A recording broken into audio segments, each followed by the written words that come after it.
கர்த்தருடைய பரிசுத்த நாமத்திற்கு ஸ்தோத்திரம். தம்பி வந்து இந்த டிசம்பர் மாதம் வந்து 7ஆம் தேதி அன்றைக்கி வந்து உஜ்ஜயினிக்கு போயிருந்தான்.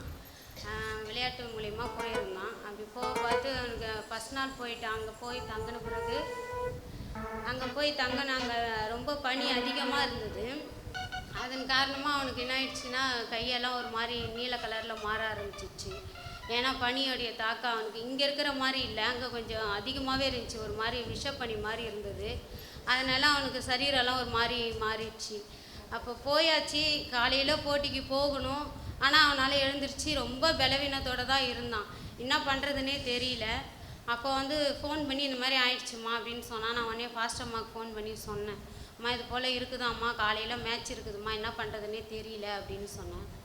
அப்போ வந்து சரிம்மா நம்ம ப்ரேயர் பண்ணலாம், நீ பயப்படாத, தைரியமாக இரு, அவனை ஜெயிக்கிறதுக்காக தான் கர்த்தர் கொண்டு போயிருக்காரு, நீ தைரியமாக இருமா, இவ்வளோ தூரம் கொண்டு போன கர்த்தர் அவனை அந்த இடத்துல வந்து விட்டுற மாட்டார், தைரியமாக இரு அப்படின்னு சொன்னாங்க. சரின்னு நானும் ப்ரேயர் பண்ணிவிட்டு சரின்னு படுத்துட்டோம். காலையில் எழுந்திரிச்சு மேட்ச்சுக்கு போனான். மேட்ச்சுக்கு போயிட்டு எனக்கு எந்த ஃபோன் காலும் வரல. சரி அவன் என்ன அங்கே பண்ணின்னு இருக்கிறான், என்ன பண்ணுறான் ஒன்றுமே எனக்கு தெரியல. அவனுக்கு உடம்பு முடியலன்றது மட்டும்தான் எனக்கு தெரியும்.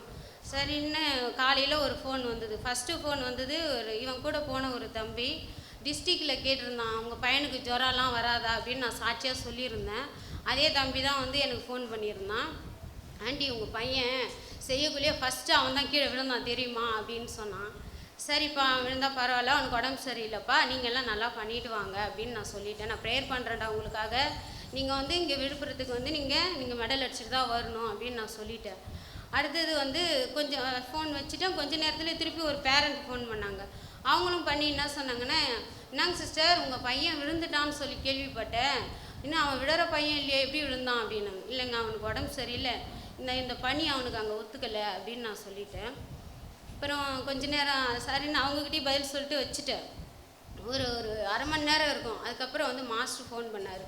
மாஸ்டர் ஃபோன் பண்ணி ஏதோ உடம்பு சரியில்லை ரொம்ப அதிகமாகிடுச்சின்னு சொல்கிறதுக்காக தான் ஃபோன் பண்ணார் அப்படின்னு பார்த்தா அவர் அப்படியே ஒரு பேர் அதிர்ச்சியை கொடுக்குற மாதிரி, என்னதாக்கா அவன் வந்து நினச்சிட்டு இருக்கிறான், ஒன்றுமே செய்யலை, எல்லா மேட்ச்லையும் கீழே விழுந்துக்கிட்டே இருக்கிறான், என்ன பண்ணுறதுனே தெரில, நானும் வெளியில் வந்துட்டேன், அவனும் வெளில வந்துட்டான், மேட்சை விட்டே வெளியில் வந்துட்டான், ரெண்டாவது உள்ளே போக முடியாது அப்படின்னு சொல்லிட்டார்.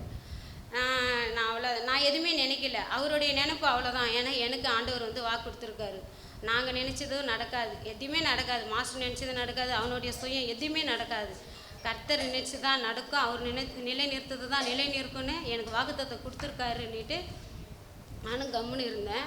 சரிப்பா அவனுக்கு உடம்பு முடியலன்னா நீங்கள் விட்டுருங்க, அவனை ரூமில் படுக்க வச்சுருங்க, பார்த்துக்கலாம் அப்படின்னு சொன்னேன். கடைசியாக எப்படி நடந்ததுன்னே தெரியல. கடலூர்லேருந்து வந்திருந்த தம்பி வந்து எப்படி அவன் வந்து வெளியில் ஒரு சின்ன மிஸ்டேக்கில் தான் அவன் வெளியில் வந்திருக்கான். அவன் வெளியில் வந்த இடத்துல இவனை ஆண்டவர் உள்ளே கொண்டு போயிருக்காரு.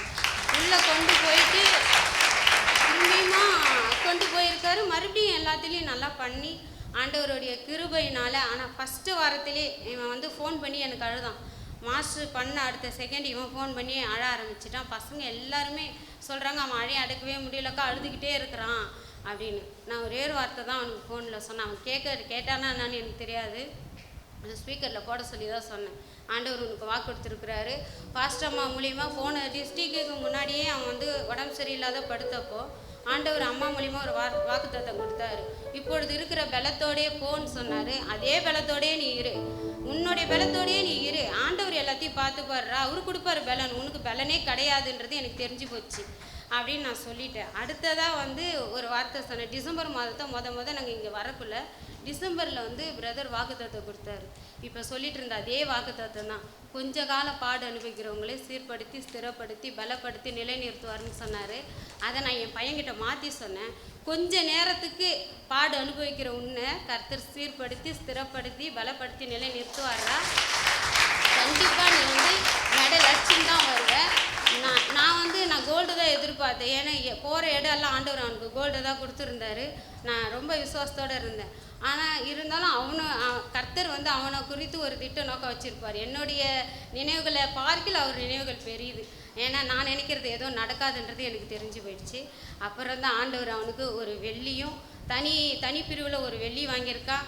அவங்க குழுவில் வந்து ஒரு பிரான்ஸ் வாங்கியிருக்கிறான். இந்த வெள்ளி வந்து விழுப்புரம் மாவட்டத்தில் அவன் தான் ஃபஸ்ட்டு வாங்கியிருக்கிறான்.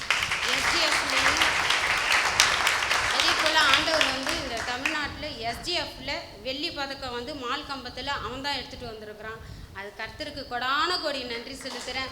அவனுக்காக எல்லாரும் ப்ரேயர் பண்ணாங்க. எல்லாருக்காகவும் நன்றி செலுத்துகிறேன். உபவாச ஜெபத்தில் எல்லாரும் ப்ரேயர் பண்ணாங்க. எல்லாருக்காகவும் நன்றி.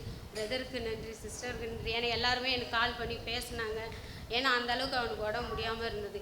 கர்த்தர் எங்களை அப்படி இமைப்பொழுது எங்களை கைவிடாத இந்நாள் வரைக்கும் காப்பாற்றின தேவனுக்கு கொடான கோடி நன்றியை செலுத்துகிறேன்.